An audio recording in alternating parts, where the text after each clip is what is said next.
روحي وصار الدمع يبكي. السلام علیکم ورحمۃ اللہ وبرکاتہ. محترم سامعین و ناظرین، آج میں آپ حضرات کی خدمت میں سٹی انڈیا اسلامک چینل کے واسطے سے صدقۃ الفطر کے بعض احکام اور مسائل کو بیان کرنا چاہتا ہوں. سب سے پہلا سوال یہ ہے کہ کیا قرآن مجید میں بھی صدقۃ الفطر کا تذکرہ ہے؟ تو جواب اس کا یہ ہے کہ بہت سے مفسرین وہ ہے جو یہ کہتے ہیں کہ 30ویں پارے کے اندر جو سورۃ الاعلیٰ ہے اس میں مشہور آیت ہے قد افلح من تزکا، تحقیق کہ وہ شخص کامیاب ہو گیا جس نے زکوٰۃ ادا کی. تو ان مفسرین کا یہ کہنا اور ماننا ہے کہ یہاں پر زکوٰۃ سے زکوٰۃ الفطر مراد ہے. صدقۃ الفطر کا ایک دوسرا نام زکوٰۃ الفطر بھی ہے، اس کو جو ہے نا فطرانہ بھی کہا جاتا ہے، صدقۃ الفطر بھی کہا جاتا ہے، زکوٰۃ الفطر بھی کہا جاتا ہے. بہرکیف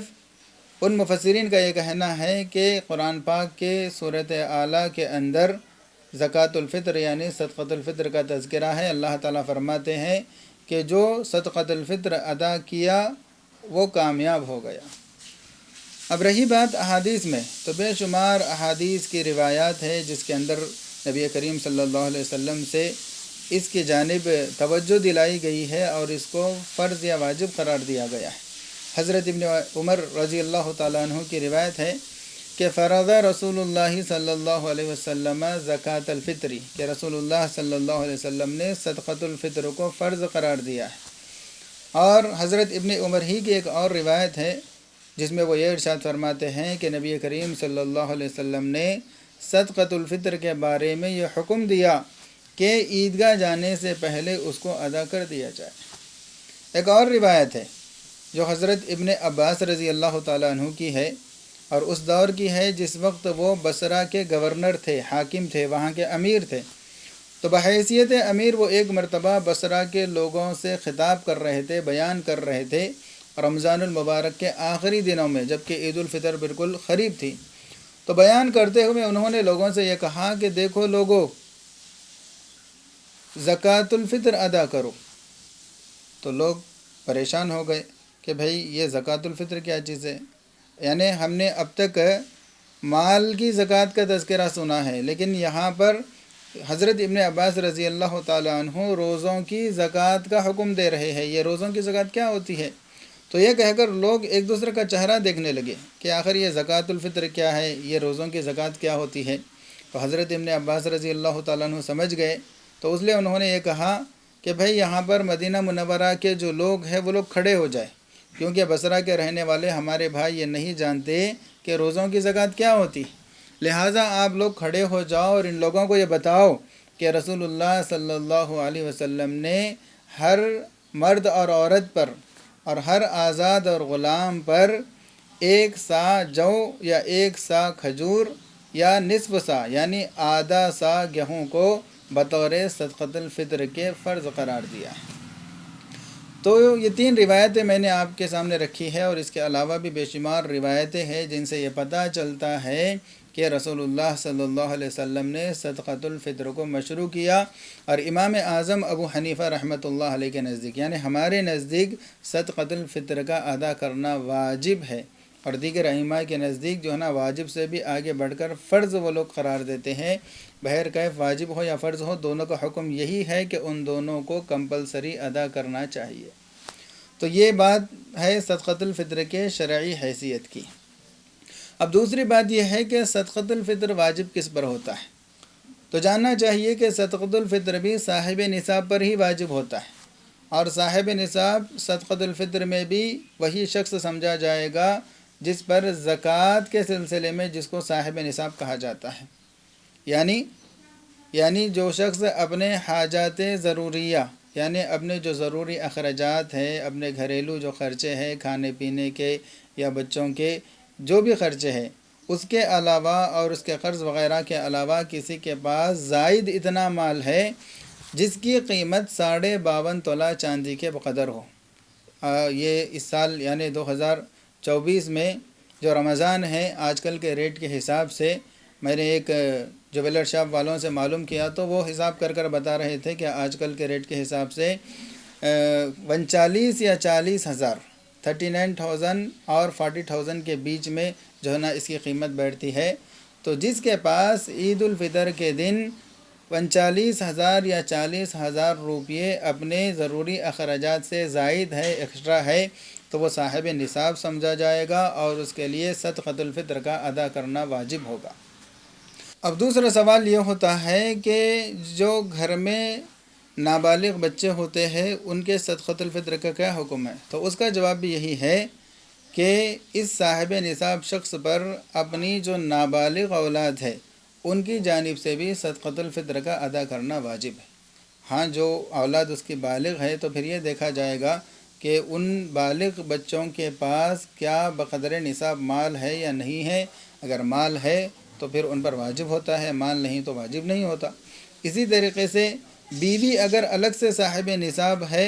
تب جا کر بیوی پر صدقۃ الفطر واجب ہوتا ہے۔ اگر اس کے پاس سونا 52.5 تولہ اس کے پاس سونا 7.5 تولہ ہے یا چاندی 52.5 تولہ ہے یا دونوں ملا کر ہے تو اتنا ہے کہ جس سے 52.5 تولہ چاندی خریدی جا سکتی ہے یا اس قدر کیش ہے، تو اس صورت میں بیوی پر صدقۃ الفطر واجب ہوگا، ورنہ بیوی پر بھی صدقۃ الفطر واجب نہیں ہوگا۔ لیکن واجب نہ ہونے کے باوجود بھی اگر کوئی اپنے بیوی اور بالغ بچوں کی جانب سے ادا کرنا چاہتا ہے تو وہ ادا کر سکتا ہے اور اس کو ثواب دیا جائے گا، اس کے ادا کرنے میں کوئی حرج نہیں ہے۔ اور عام طور پر چونکہ صدقۃ الفطر کو زیادہ قیمت نہیں ہوتی، بلکہ اگر گیہوں کے حساب سے نکالیں گے تو ایک شخص کی طرف سے 100 روپے کے اندر ہی کی بات ہوتی ہے، اس لیے گھر کے سارے ہی افراد کی طرف سے صدقۃ الفطر ادا کیا جاتا ہے، اور جن کے پاس گنجائش ہے ادا کرنا بھی چاہیے، چاہے ان کے بچوں پر، گھر والوں پر صدقۃ الفطر واجب نہ ہوا ہو تب بھی جو ہے نا ادا کر لینے میں کوئی حرج نہیں ہے، بلکہ اسے ثواب ہی حاصل ہوتا ہے۔ تو یہ ہے صاحب نصاب، اور اس پر جو ہے نا صدقۃ الفطر اس طریقے پر واجب ہوتا ہے۔ اب تیسری بات یہ ہے کہ صدقۃ الفطر کس کو دینا چاہیے؟ تو اس کا جواب یہ ہے کہ صدقۃ الفطر کے مستحق بھی وہی لوگ ہیں جو زکوٰۃ کے مستحق ہے۔ تو اس سے یہ پتہ چلا کہ جس طرح زکوٰۃ غیر مسلم کو نہیں دے سکتے، اسی طرح صدقۃ الفطر کے پیسے بھی غیر مسلم کو نہیں دے سکتے، اور مسلمانوں میں بھی ان لوگوں کو دینا چاہیے جو صاحب نصاب نہیں ہیں، جو مسکین ہے، جو غریب ہے، جو کھانے پینے کے محتاج بنے ہوئے ہیں، ایسے لوگوں کو دینا چاہیے، چاہے وہ اپنے رشتہ داروں میں سے ہی کیوں نہ ہو، بلکہ چاہے زکوٰۃ ہو یا صدقۃ الفطر ہو، اس میں جو اولین ہمارے مستحق ہے وہ ہمارے رشتہ دار، اپنے متعلقین ہیں، اپنے جان پہچان والے ہیں۔ ان میں سے جو لوگ غریب ہیں تو ان کی پہلے ان زکوٰۃ اور صدقۃ الفطر کے ذریعے سے ان کی مدد کرنا چاہیے۔ اگر ہمارے متعلقین میں، ہمارے نظر میں کوئی نہیں ہے تو پھر دوسرے جو غربا ہیں، فقراء ہیں، ان کو یہ صدقۃ الفطر کی رقم ادا کی جا سکتی ہے۔ اب چوتھی بات یہ ہے کہ صدقۃ الفطر کے ادا کرنے کا وقت کیا ہے؟ دیکھیے، صدقۃ الفطر تو واجب ہوتی ہے عید کے دن صبح صادق کے وقت، لہٰذا اگر جو شخص عید کے دن صبح صادق کے وقت مسلمان تھا اور مالدار تھا، صاحب نصاب تھا، تو اس شخص پر صدقۃ الفطر واجب ہوگا۔ لیکن جو عید کے دن صبح صادق یعنی فجر کا وقت شروع ہونے کے بعد پیدا ہوتا ہے تو اس بچے پر بھی صدقۃ الفطر اس کی طرف سے ادا کرنا ضروری نہیں ہے۔ اور اسی طریقے سے جو شخص فجر کی نماز کا وقت شروع ہونے کے بعد مسلمان ہوتا ہے تو اس پر صدقۃ الفطر نہیں ہے۔ اور اسی طریقے سے جو شخص غریب تھا اور عید کے دن فجر کے نماز کے وقت شروع ہونے کے بعد اگر وہ مالدار ہوا تو پھر اس شخص پر بھی صدقۃ الفطر نہیں ہے۔ تو کہنے کا مقصد یہ ہے کہ عید کے دن فجر کی نماز کا جو وقت شروع ہوتا ہے اس وقت جو شخص مسلمان ہے اور جو ہے نا صاحب نصاب مالدار ہے اور عاقل ہے، بالغ ہے، تو اس پر صدقۃ الفطر واجب ہوتا ہے۔ لیکن ادا کرنے کے لیے ضروری نہیں ہے کہ عید کے دن ہی ادا کر دیا جائے، بلکہ فقہاء نے لکھا ہے کہ بہتر یہ ہے کہ عید سے 4-5 دن پہلے ادا کر دیا جائے، کیونکہ صدقۃ الفطر کے مقاصد میں سے جو اہم مقصد ہے وہ یہ ہے کہ نبی کریم صلی اللہ علیہ وسلم نے ارشاد فرمایا کہ اس صدقۃ الفطر کو اللہ تعالی نے کیوں مشروع کیا؟ اس میں سب سے پہلی حکمت یہ ہے کہ طہراً للصائم، آپ صلی اللہ علیہ وسلم نے فرمایا کہ صدقۃ الفطر کا حکم اس لیے دیا جا رہا ہے تاکہ ایک ایمان والا جس نے رمضان المبارک کے اندر روزے رکھے تھے، لیکن ظاہر سی بات ہے ہم کمزور بندے ہیں، روزوں کا جو صحیح حق ہے وہ ہم سے ادا نہیں ہو سکتا، جن آداب کے ساتھ جس طرح جو ہے نا اپنی حفاظت کرتے ہوئے گناہوں سے روزے کو گزارنا تھا، کتنی کوشش کے باوجود بھی کچھ نہ کچھ کوتاہی ہم سے ہو ہی جاتی ہے، کچھ لغو باتوں میں ہم لگ ہی جاتے ہیں۔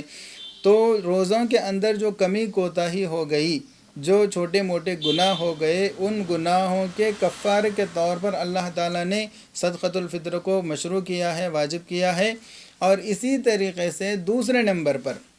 اس کا مقصد آپ صلی اللہ علیہ وسلم نے یہ بھی ارشاد فرمایا کہ طعمۃ للمساکین، کہ جو غریب لوگ ہیں، جو مستحق لوگ ہیں، جن کے پاس کھانے پینے کا سامان نہیں ہے، ان کے لیے عید کے دن کھانے پینے کا کچھ انتظام ہو جائے، کہ جہاں پر ہم خوشیاں منا رہے ہیں، ہمارے گھر کے اندر اچھے اچھے پکوان بنے ہوئے ہیں، اور اسی طریقے سے ہمارے بچے اور ہم اچھے اور عمدہ لباس پہن رہے ہیں، تو وہیں پر ہمارے آس پاس میں اور ہمارے متعلقین میں کتنے ایسے افراد ہوں گے جن کو اللہ تعالیٰ نے آزمائش میں ڈالا ہے، جس کی وجہ سے ان کے پاس مال نہیں ہے۔ تو ایسے لوگوں کے گھروں کے اندر بھی عید کی خوشیاں داخل ہو جائے، اس مقصد سے صدقۃ الفطر کو مشروع کیا گیا ہے۔ اب ظاہر سی بات ہے اگر عید کے عین عید کے دن اگر صدقۃ الفطر ادا کریں گے تو تھوڑی بہت دقت ہوگی ان کو سودا وغیرہ خریدنے میں اور کپڑے وغیرہ خریدنے میں، اس لیے زیادہ بہتر یہ ہے کہ عید سے 3-4 دن پہلے مستحقین کو صدقۃ الفطر ادا کر دینا چاہیے۔ بلکہ فقہا نے تو یہ لکھا ہے کہ رمضان المبارک میں کبھی بھی، یعنی رمضان شروع ہوتے ہی اگر کوئی صدقۃ الفطر ادا کر دیتا ہے اپنی طرف سے، اپنے بچوں کی طرف سے، تو تب بھی جو ہے نا ادا ہو جائے گا، اور اس کا مقصد بھی جو ہے نا حاصل ہو جائے گا، یا کم از کم اس سے 3-4 دن پہلے صدقۃ الفطر کو ادا کرنا۔ اور جیسا کہ حدیث پاک میں ہے، آپ صلی اللہ علیہ وسلم نے شروع میں بھی میں نے حدیث سنائی تھی کہ حکم دیا کہ عیدگاہ جانے سے پہلے صدقۃ الفطر کو ادا کرنا یہ ضروری ہے۔ لیکن اگر کوئی عیدگاہ جانے سے پہلے ادا نہیں کر سکا تو اس کا یہ مطلب نہیں ہے کہ اب جو ہے نا ادا نہیں کر سکا تو اب رہنے دیجئے، نہیں، بلکہ اس کے بعد بھی ادا کرنا ضروری ہے۔ ہاں، عید کی نماز کے بعد ادا کر رہے تو یہ اس کے اندر کراہت آ جاتی ہے، کیونکہ مقصد فوت ہو جاتا ہے تو یہ ثواب جو ہے نا اس کے اندر کم ہو جاتا ہے۔ عید کی نماز سے پہلے دینے میں ثواب زیادہ ہے، عید کی نماز کے بعد دینے میں ثواب تھوڑا کم ملتا ہے، لیکن دینا تو ہر حال میں ضروری ہے۔ جس طرح زکوٰۃ واجب ہوتے ہی دینا چاہیے، لیکن کوئی نہیں دیا تو کئی سال ہو جائے تب بھی اس کو دینا ہی ہے، نہیں دے گا تو آخرت میں مواخذہ ہوگا۔ اسی طریقے سے صدقۃ الفطر بھی واجب ہونے کے بعد اس کا ادا کرنا ضروری ہے۔ اگر ادا نہیں کریں گے تو پھر کیا ہوگا؟ اللہ تعالیٰ کے یہاں اس کی پوچھ گچھ ہوگی اور اس کا مواخذہ ہوگا۔ تو سامعین کرام، یہ بعض احکامات تھے صدقۃ الفطر کے بارے میں جو میرے ذہن میں آئی تو میں نے آپ کو بتا دیا۔ آخر میں چونکہ رسول اللہ صلی اللہ علیہ وسلم نے حدیث پاک کے اندر کئی نصاب بیان کیے ہیں، یعنی کھجور کے اعتبار سے بھی آپ نے بیان کیا، اور جو ہے نا جو کے اعتبار سے بھی بیان کیا، کشمش سے نکالے تو کتنی نکالے اور گیہوں سے نکالے تو کتنی نکالے۔ اس کے علاوہ بھی اور چیزوں کا تذکرہ آپ صلی اللہ علیہ وسلم نے کیا ہے، لیکن یہ 4 چیزیں چونکہ مشہور ہیں تو اس لیے یہ 2024 کے عید الفطر میں حیدرآباد اور اطراف کے یعنی تلنگانہ کے سارے جتنے بھی ضلع ہیں ان میں کس جنس سے نکالنے پر کتنی قیمت بیٹھتی ہے وہ میں آپ کے سامنے جو ہے نا تذکرہ کرتا ہوں۔ حیدرآباد کا ایک مشہور ادارہ اور چینل ہے زاد مسلم، اس کی تحقیق کے مطابق اس سال اگر کوئی گیہوں سے صدقۃ الفطر ادا کرنا چاہتا ہے تو ایک فرد کی طرف سے 80 روپیے، ایک فرد کی طرف سے 80 روپیے صدقۃ الفطر بنتا ہے، اگر جو گیہوں سے نکالنا چاہتے ہیں کم از کم درجہ ہے۔ لیکن اللہ تعالیٰ نے جس کو استطاعت دی ہے، مال میں وسعت دی ہے، تو ان کو چاہیے کہ غریبوں کا فائدہ اس میں ہے کہ گیہوں کے علاوہ دوسرے جو چیزیں ہیں، یعنی دوسرے نمبر پر جو ہے نا جو ہے، جو کا نصاب آپ صلی اللہ علیہ وسلم نے 3.5 کلو بتایا ہے، تو آج کل کے ایام میں 3.5 کلو جو کی جو قیمت بیٹھتی ہے وہ 245 روپے ہے۔ اس اعتبار سے جن لوگوں کو جو ہے نا وسعت ہے وہ ایک فرد کی طرف سے 250 روپے یعنی 245 روپے اگر ادا کرتا ہے تو جو کے نصاب کے حساب، جو کے جو نصاب ہے اس کے مطابق جو ہے نا اس کو ثواب بھی زیادہ ملے گا۔ اور جن کو اللہ تعالیٰ نے مزید وسعت دی ہے ان کو کھجور یا کشمش سے اس کو نصاب بنا کر صدقۃ الفطر ادا کرنا چاہیے، اور موجودہ قیمتوں کے اعتبار سے جو 3.5 کلو کھجور یا 3.5 کلو کشمش کی جو قیمت ہے وہ 980 روپے. تو جن کو اللہ تعالی نے مزید وسعت دی ہے، بہت وافر مقدار میں مال دیا ہے، ان کو چاہیے کہ وہ کھجور یا کشمش کے نصاب کو سامنے رکھ کر صدقۃ الفطر ادا کرے. یعنی گھر کے ایک فرد کی جانب سے 980 روپے یا 20 روپے زائد کر کے دینے میں کوئی حرج نہیں ہے. یعنی ایک فرد کی طرف سے 1000 روپے دے سکتے ہیں. تو جو سب سے کم یعنی گیہوں کے حساب سے نکالیں گے تو 80 روپے، 20 روپے زائد کر کے جو ہے نا ایک فرد کی طرف سے 100 روپے ادا کر دینا زیادہ بہتر ہے. اور سب سے مہنگی جو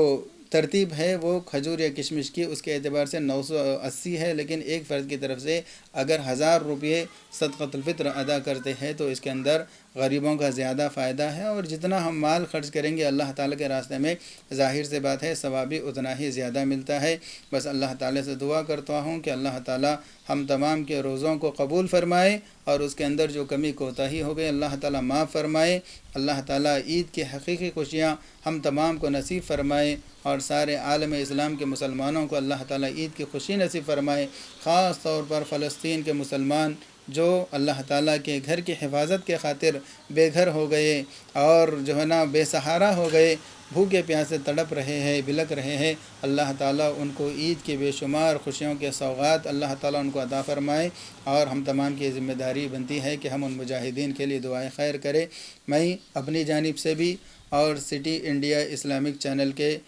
جو مینجمنٹ اور سٹاف ہے ان تمام کی جانب سے آپ حضرات کے سامنے عید الفطر کی مبارکبادی پیش کرتا ہوں. والسلام علیکم ورحمۃ اللہ وبرکاتہ.